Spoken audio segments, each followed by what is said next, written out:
Hi, so we're going to look at this problem today, which is constructing a DFA for the language of strings that have a certain number of A's followed by a certain number of B's, where the number of A's plus the number of B's is even. And the goal of this problem is to construct a deterministic finite automaton for this language. So how would we actually do it? So notice here, whenever you are looking at a problem and you're not sure what to do, look at what the condition is actually saying. So here it's saying the number of A's plus the number of B's is an even number. Well, that kind of restricts what M and N could be here, because if M and N sum to an odd number, then that corresponding string is not in this language.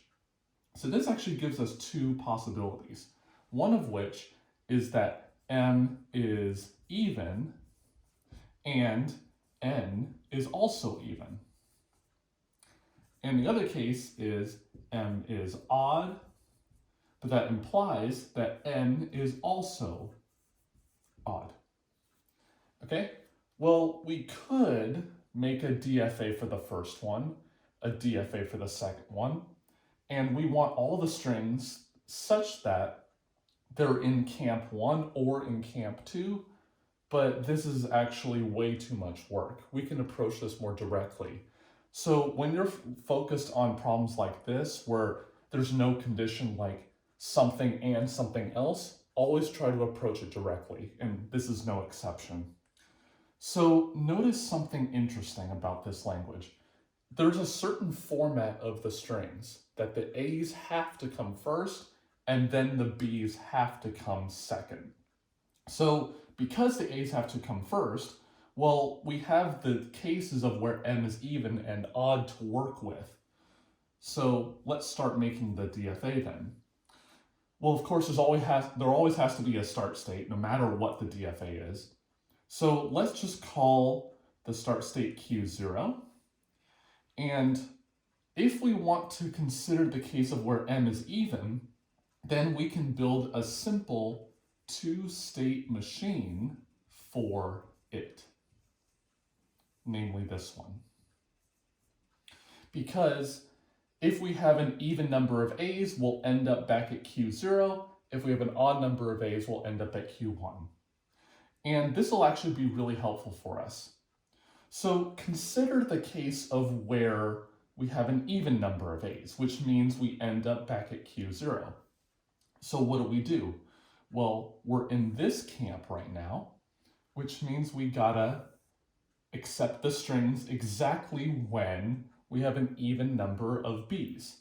Well, it could be 0 B's, or it could be 2 B's, or 4 B's, or 6 B's. So we can just do a simple construction on this existing DFA like this. So consider any string of this form. So what does that tell us? Well, that means that if M is even and N is even, well, let's see what happens. Well, we have a certain number of A's and a certain number of B's. Well, in order to get to Q0, we have to have an even number of A's. And then if we have an even number of B's, we end up at Q0. But there's one problem. So if we look at this DFA, we see that it accepts A, B, B, A. Because if we have 2 A's, we end up back at Q0. 2 B's gets us back to Q0. 2 A's again ends up at Q0. So that means it's not of the form of the strings that we want. So what can we do about that? It's something to notice here. So notice here. So suppose that there are 0 B's, that there are no B's in the string, which means that the string is all A's. Well, that means that our simple two-state machine from before is sufficient. But suppose that there are 2 B's. Well, that means that we need to not come back to Q0, because if we come back to Q0, then we can have this behavior of A's being read after B's.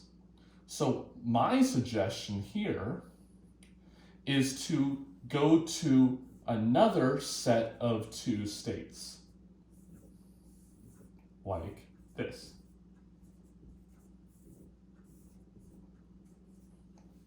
Okay, and this actually enforces, I know it's not a DFA yet, this enforces that we have an even number of B's, because think about it, if we have two B's here, after we do the A part, we have two B's and that gets us to Q3. If we have any odd number, either we're at Q2 or we're at Q4, neither of which is a final state. And so if we have an even number, we have two that come here, and any two afterward are going to end up back at Q3, and so it's accepted. It's not a DFA, of course, because there's no transition currently on A from any one of these states. But that tells us, because we're reading a B on this transition, that means if we read another A, then it's not of the form that we want in the language for the strings. So in fact, we can make a dead state for these. I'm going to call it D. That loops on everything, A and B, and transitions from each of these three states on A. So if we're in any one of these three bottom states and we see an A, then we should never accept the string, which means we go to D. Cool. So now so we handle this case. Now let's handle the other case of whether when M is odd and N is odd. So that means we're in Q1 right now after reading an odd number of A's. Then we have to read an odd number of B's.